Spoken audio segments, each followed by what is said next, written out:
This is the Property Secrets Podcast, presenting respected author, commentator, and speaker Darren Standish, providing insights into the hidden secrets of real estate and building wealth through property.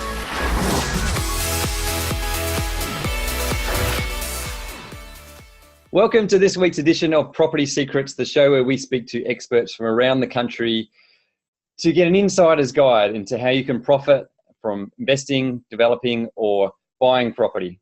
This week, I'm fortunate enough to be joined by, in Adelaide, he's seen a bit of an icon as far as property goes. I've sort of known him for 10 years or more, and I've definitely done some of his courses and learned a heap of information along the way. So I thought when I had a chat to him about coming on the show, I've been super excited about it, and I'm sure you're going to get heaps of benefit out of it. His name is Peter Koulizos, and also known as the Property Professor. And thanks for joining us, Peter. Thank you, Darren. Pleasure. Fantastic. A lot of people in Adelaide know who you are. Obviously, you're a bit of a media identity. You're always on the TV. But for those people that aren't in Adelaide or that maybe don't watch the TV too often, can you give us a bit of an update? What is it you do, and how would people know about you? Sure. So I'm a lecturer in property. I run the property investment course at TAFE in Adelaide, and that course is generally there to help people make money. So it's not like a typical TAFE course which has assignments, exams and tests. But I also lecture at the University of South Australia in the property valuation degree, and that is like a typical uni course with assignments, tests and exams.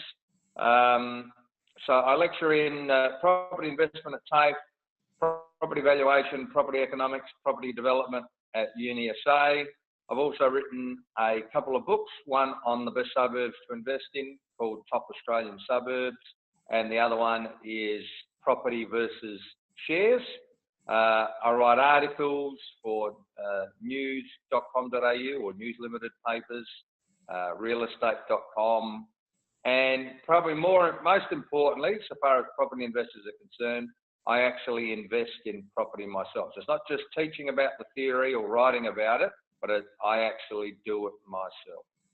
That's ridiculous. I can't even imagine how you get all that stuff done. It sounds like you definitely jumped in the deep end as far as property goes. It seems obviously you got a real passion for property, and where did that come from? Where did you always have an interest in property, or is it something that's just you developed over time and then suddenly it snowballed into where you've got to right now? How did you get to where you are? My dad was a real estate agent, so I grew up with real estate in the household. So I remember as a young kid going with Dad to houses that he had bought so he could fix up and sell. I mean, not much that a little kid can do, but certainly did some tidying up around the garden and throwing rubbish onto the trailer and then going down to the dump and emptying all that rubbish.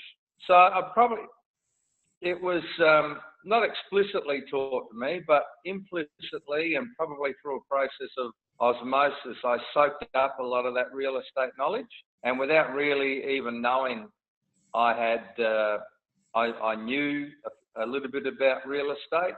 And it wasn't until my late 20s that I really started to get interested in it. Like, bought a house as many people do, but then, I started thinking about investing in property as well. So it started because I grew up in a real estate household. So, investing in real estate or borrowing money, wasn't a large hurdle like it is for many people, and I mean more so a psychological hurdle rather than a financial hurdle. So I really just grew up with it, and then when I first started working, I was a teacher, but I wanted to be able to combine my skills in teaching with my passion in property. So I went up to uni and did a graduate diploma in property and a Master of Business in property, and so that's how now I am teaching in property. So combining my teaching degree with my property knowledge, theoretical knowledge, but also my property real life experience. We've certainly earned the title Property Professor. It sounds like the amount of education you would have done over time means it's just unbelievable. I'm sure you've got a lot of useful tips and tricks in your head and that you could give to a lot of, and again, that's one of the reasons why I wanted to get you on the show, is to try and give some of our viewers some some really useful knowledge and tips about they could try and apply to if they're out and developing or investing or buying property.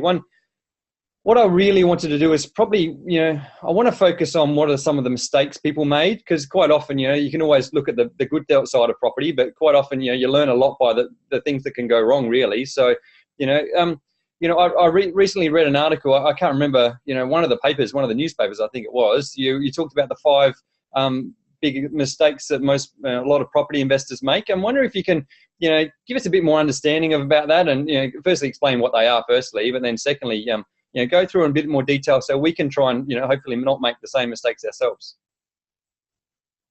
Okay, so the 5 common property investment mistakes.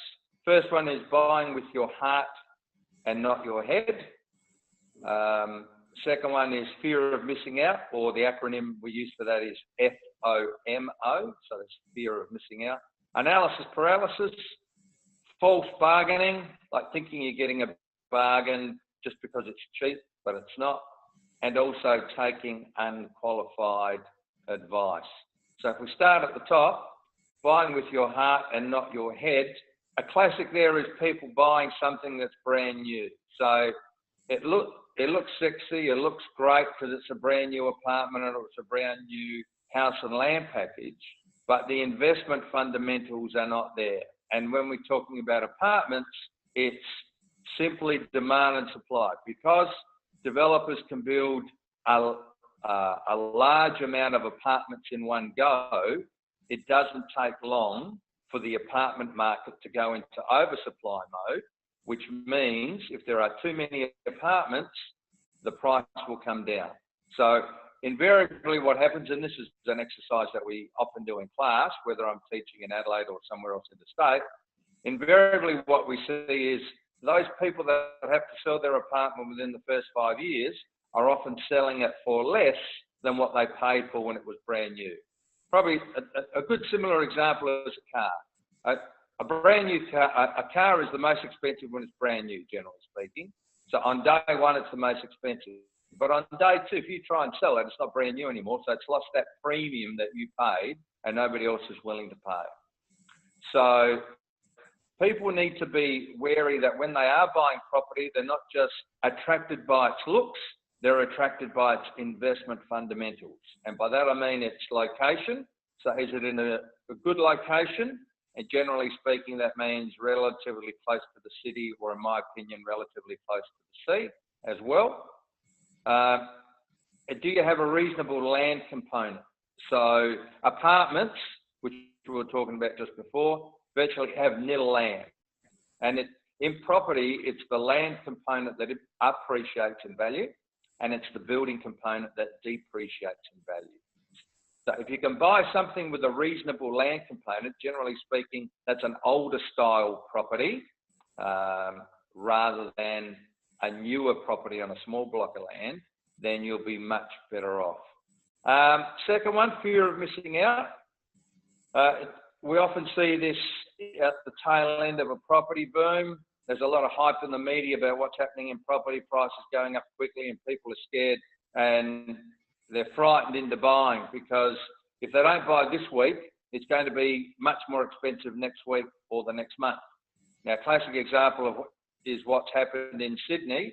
So this time last year, there was a lot of FOMO because property prices were zooming up, both in Sydney and Melbourne, but we'll just stick to Sydney for now. And then what happened was the market slowed down and stopped in Sydney in the second half of the year. And today, property prices are actually lower in Sydney than they were 6 months ago. So for those people that say bought in June or July last year in Sydney, in theory, their places are worth less today than they were back in June and July last year. So that doesn't mean that you don't buy at this time, but you just have to be even more careful that you've got your investment fundamentals correct. So don't ever be panicked into buying property. One of the disadvantages, and sometimes this can be an advantage in property, is things take forever in property. You know, it's not like shares where you can buy them instantly. You'll go to an open inspection or two, so that's over a period of a week or two. Then you'll sign paperwork, that takes a couple of days. Then you've got cooling off, and that varies depending on where you are in Australia. It can be up to 5 days if you're in the eastern states.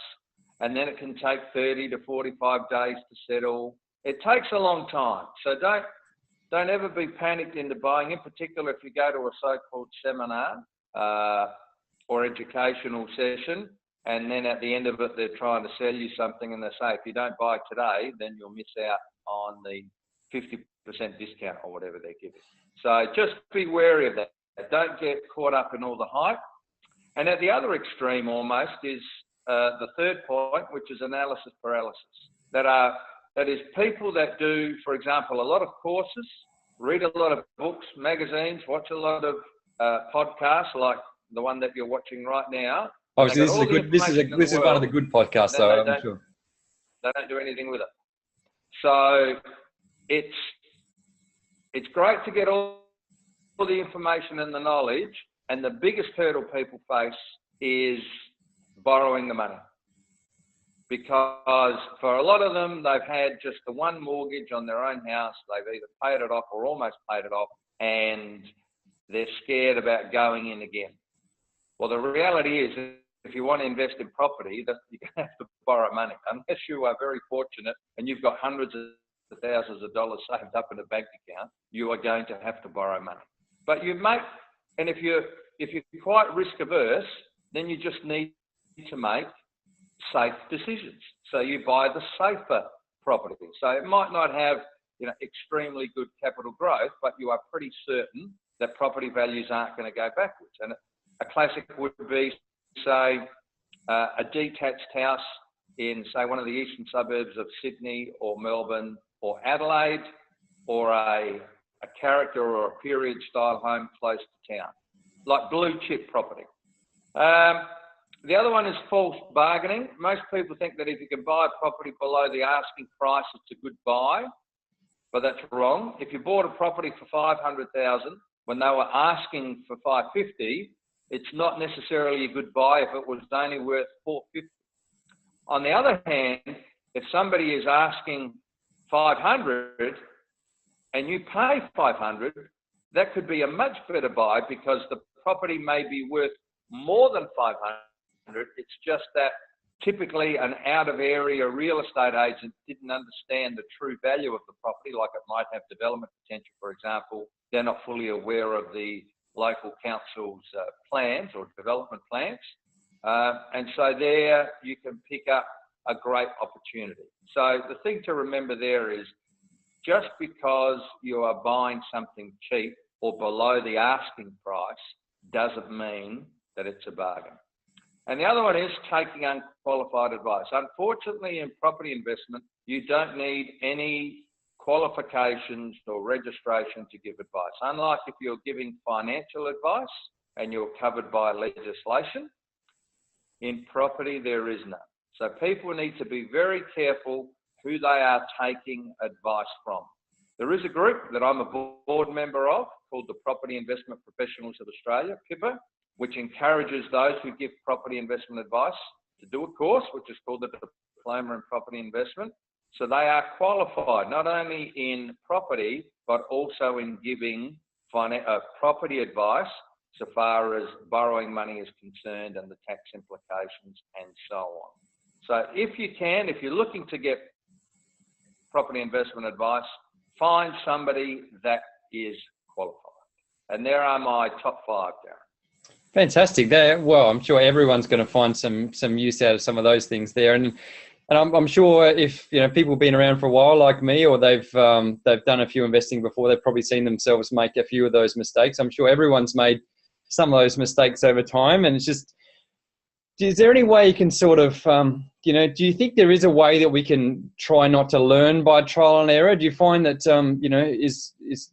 attending someone like your course or reading books, or it's just like you mentioned with the analysis paralysis thing. I think, people that want to do what they call due diligence, they want to make sure they get all the information up front, but then they find out the more they know, the more they don't know, and then they need to find more and more information. And even I'm sure you find that even in your own course where you're quite specific and you're quite practical in how people can actually apply it.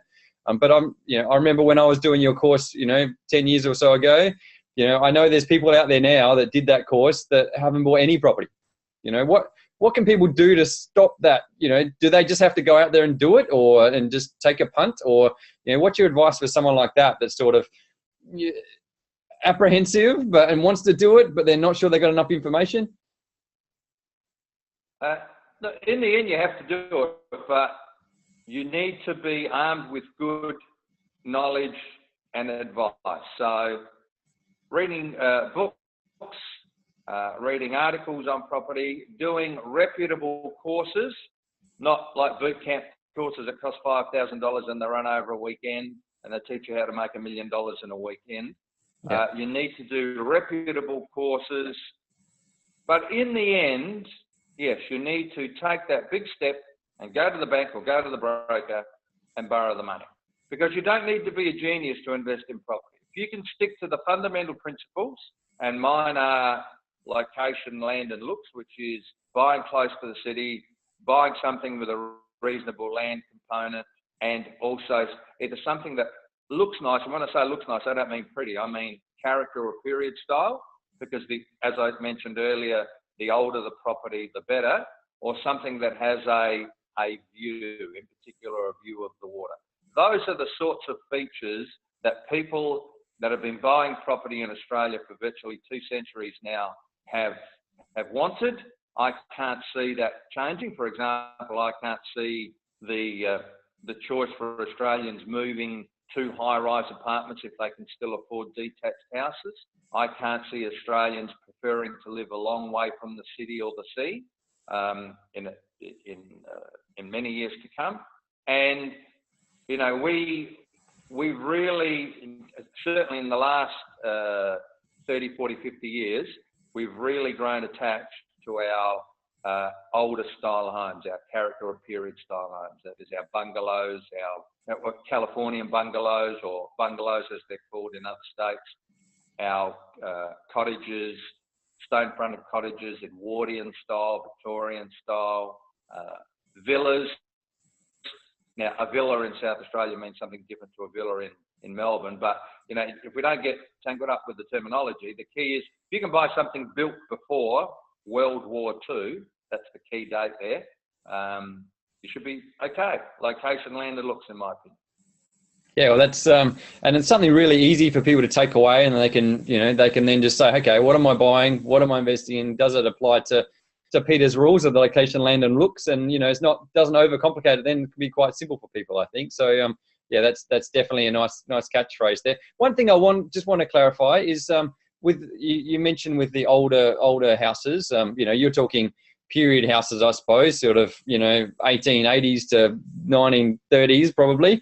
The only thing, what do we have to worry about the structure of houses, and obviously the building rules and the materials and all those sort of things back then weren't quite as good as now, but you still see the value, even though there's going to be some extra maintenance costs. You just see the value in the property appreciating because I'm assuming it's just because there's less of those properties around, so it makes them more desirable. Is that your thoughts? Yeah, look, a good case in point is later this morning I'm going to see one of these character style properties in an inner suburb of Adelaide that's sitting on about 800 square metres of land. But one of the things that we're going to need to get is a building inspection. One, because it's covered in wallpaper, so you can't really see what condition the walls are in. But generally speaking, if you're going to buy a 100-year-old house, there's probably something wrong with it. So you need to find out what it is and how expensive it would be to fix it up. So getting a building inspection is a great safety option because generally something will be wrong with it if it is that old.